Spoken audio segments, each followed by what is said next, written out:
So moving ahead, सबसे important सी चीज जो हमें जाननी है डेफिनेशन के, ये डोपिंग होता क्या है और एथलीट्स इसका इस्तेमाल करते क्यों हैं।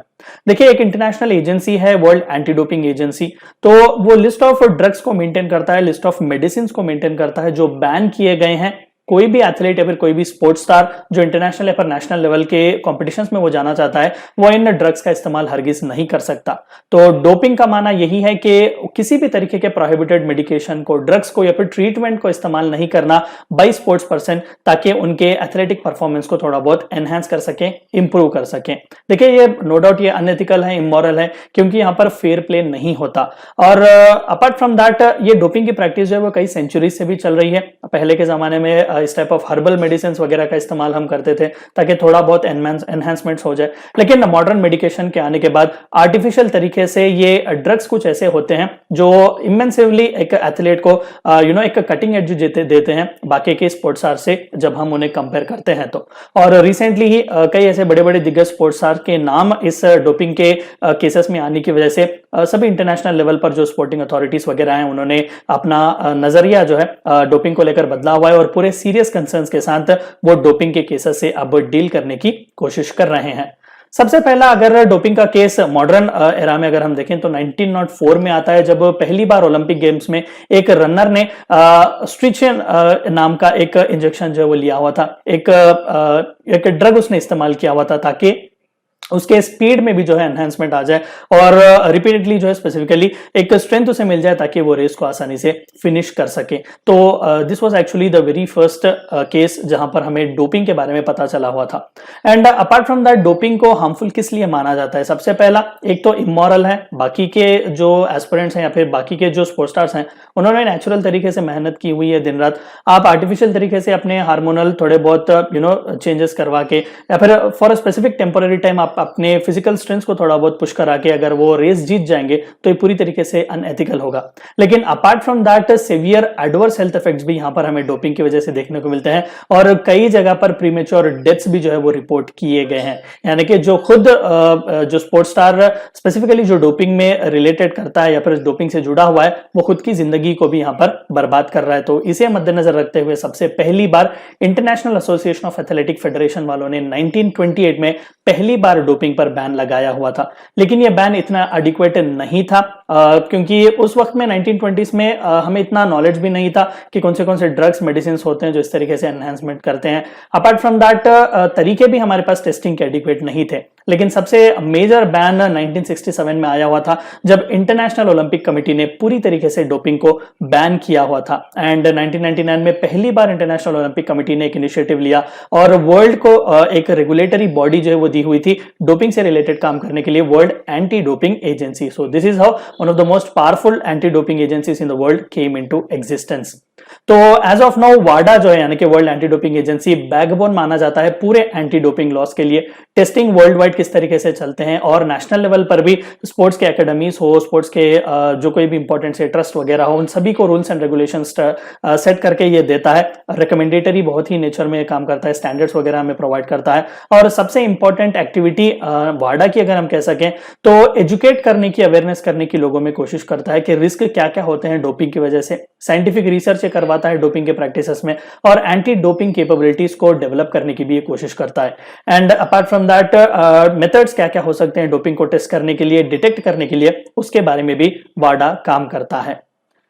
And moving ahead, world Anti Doping agency एक कोड मेंटेन करता है। दरअसल पहली बार 2003 या 5 उस टाइम फ्रेम में ये कोड आया हुआ था, World Anti Doping Code. And since then हर साल ये कोड जो है वो अमेंड किया जाता है, यानी कि नए नए सब्सटेंसेस, नए नए ड्रग्स जैसा एंटी डोपिंग एजेंसीज को पता चलते हैं वो रिपोर्ट करते हैं और इस लिस्ट में उसे मेंटेन किया जाता है। यानी कि ये लिस्ट वो ड्रग्स की, वो मेडिकेशन की या फिर वो ट्रीटमेंट्स की होती है जो एथलीट्स को इस्तेमाल करने से प्रोहिबिट किया गया है। तो it is actually one of the most important code, that is world Anti Doping code.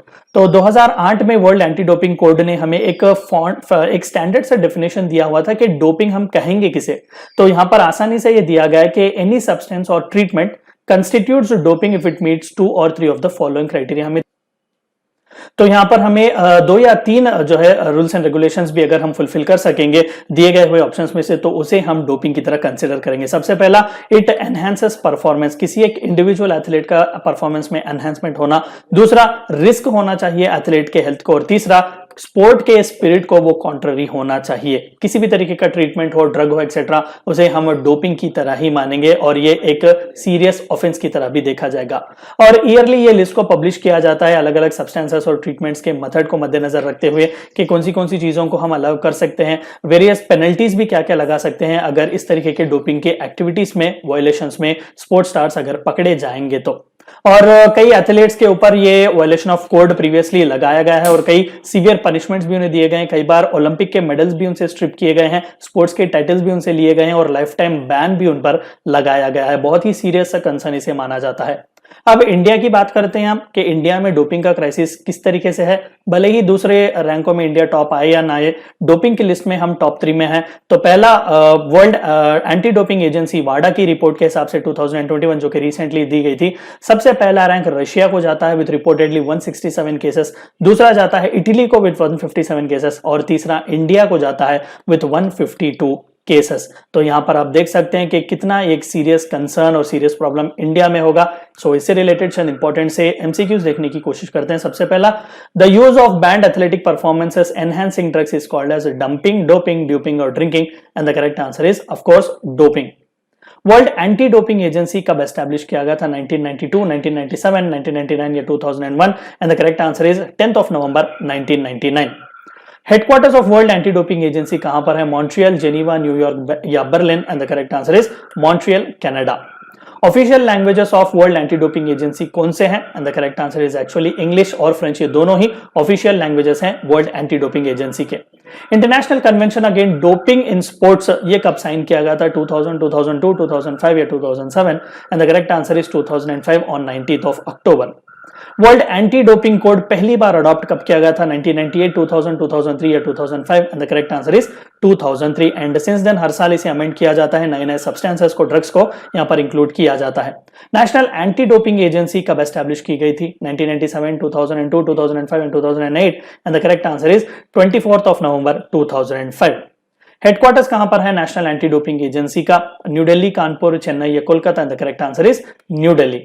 National anti doping bill 2022 किसने इंट्रोड्यूस की हुई थी? किस मिनिस्ट्री ने? Ministry of health, ministry of sports, Indian Olympic committee या फिर national anti Doping agency and the correct answer is ministry of sports. ये ministry of health से जुड़ा हुआ नहीं है, ये मिनिस्ट्री ऑफ स्पोर्ट्स का ही है।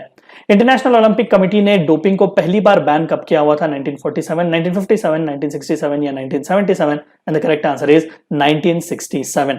अगर आप एक डिफेंस एस्पिरेंट हैं और SSB interview, NDA, CDS, AFCAT जैसे एग्जाम्स के लिए प्रिपेयर कर रहे हैं तो आप एसएसबी क्रैक एग्जाम्स के कोर्स को चेक करना ना भूलें। आप हमारी लर्निंग एप्लीकेशन को गूगल प्ले स्टोर से भी डाउनलोड कर सकते हैं।